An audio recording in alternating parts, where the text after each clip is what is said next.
When a poor mother in a forgotten African village sold her kidney to send her twin daughters to school, no one imagined the ripple her sacrifice would create. Years later, the world would come to know the name Mama Abeni, the woman whose love changed generations. Where the sun baked the earth into gold, Mama Abeni lived with her twin daughters, Adesawa and Adana. Widowed young, she worked from dawn till dusk, sewing torn clothes and tilling borrowed land. Her hands were rough, but her dreams were soft, dreams woven from hope. Every evening, she sat by the old baobab tree, telling her daughters stories of queens and warriors. "Education," she would say, tapping her chest, "is the sword that life cannot break."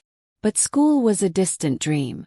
The town school demanded money Mama Abeni did not have, more than a year's sewing could earn.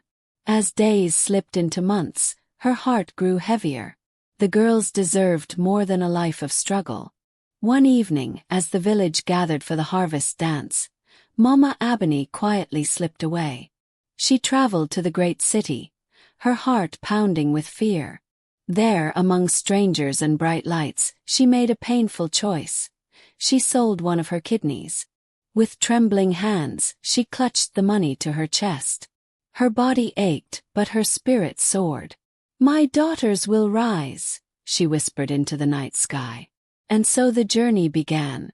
Years slipped by like water through fingers. Adesawa and Adana, fueled by their mother's sacrifice, studied harder than anyone. They woke before the roosters crow and read by lantern light when the village slept. Adesawa, sharp as a blade, dreamed of becoming a lawyer to defend the voiceless. Adana, gentle and wise, longed to heal the sick. Mama Abeni watched them with pride, even as her own body grew weaker. Each cough, each ache, was a silent reminder of the price she had paid. One day a letter arrived, thick paper, golden seal. Both girls had earned scholarships to the grand university in the city. The village danced in celebration, but Mama Abeni simply knelt beneath the baobab tree, whispering thanks to the ancestors. Years at the university were hard. The twins cleaned floors, served food, and studied through hunger and exhaustion. But they never forgot. Not the village, not the sacrifice. On graduation day, they stood tall in flowing gowns, their hearts beating as one. "This is only the beginning," Adesawa said, clutching Adana's hand. And far away, in the village of Oloran, Mama Abeni felt her spirit lift, like a bird finally free. Seasons changed, and the village of Oloran remained as it was, humble, forgotten by the world. But one bright morning, the dust of the old road rose high. A convoy of shining vehicles entered the village, stirring whispers among the elders. From the lead car stepped Adesawa and Adana, not as mere daughters of Oloran, but as women who carried the dreams of generations. They wore simple, elegant dresses, their heads held high. Behind them followed builders, doctors, teachers, all ready to reshape the land. Mama Abeni, frail but alert, sat under the baobab, clutching her worn scarf. Her eyes widened as her daughters approached, dropping to their knees before her. "We have come home, Mama," Adesawa said, tears sparkling. Adana smiled. "And we have brought your dreams with us." That day they broke ground for a new school, free for every child, especially girls. Beside it, they laid the foundation for a health clinic where no mother would have to make Abeni's sacrifice again. The village sang long into the night. And Mama Abeni, under the starlit sky, finally closed her eyes in peace, knowing her love had changed the world. Years after the grand return, the village of Oloran was no longer the forgotten place it once was. Laughter filled the air as children ran through clean streets lined with blossoming trees. The school, painted in bright colors, echoed with the sound of young voices dreaming big dreams. At the center of it all stood a tall statue carved from sacred wood, the figure of a woman, holding two children close to her heart. Beneath it, in gold letters, were the words, "Mama Abeni, the mother of dreams." Adesawa, now a fierce voice in courts across Africa, and Adana, a healer known in many lands, often returned to Oloran. They told every child the same story, of a woman who had nothing yet gave everything.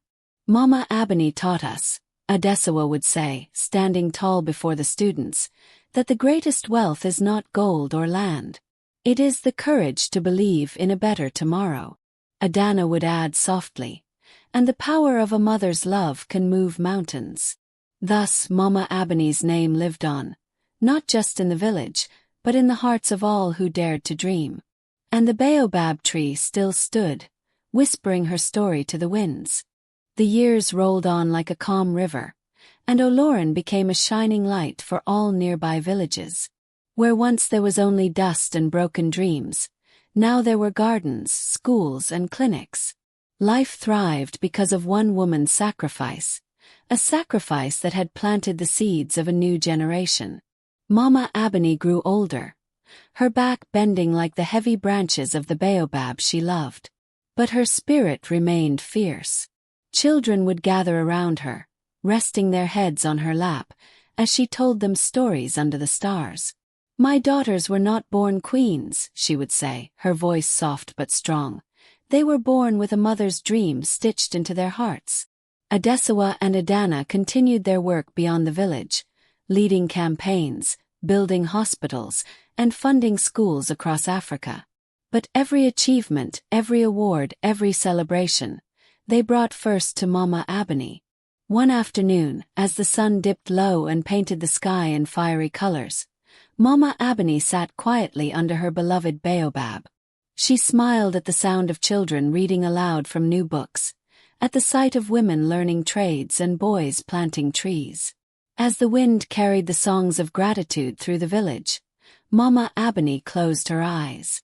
She felt no fear, no regret, only peace. She had fulfilled her promise. When the villagers found her, she was smiling, her soul having returned to the ancestors in the most beautiful way a mother could wish for, surrounded by love, hope, and the fruits of her sacrifice. The twins buried her beneath the baobab, where she had dreamed so many dreams. A marble stone marked her resting place, carved with words that would echo through time. "Here lies Mama Abeni, she gave life, she gave hope, she gave the world her heart." And so, the story of Mama Abeni traveled beyond the rivers, beyond the mountains, whispered in cities and sung in villages, a reminder that the purest love can build empires, even from nothing. In every girl who dared to dream, in every child who dared to learn, in every heart that dared to hope, Mama Abeni lived on, forever.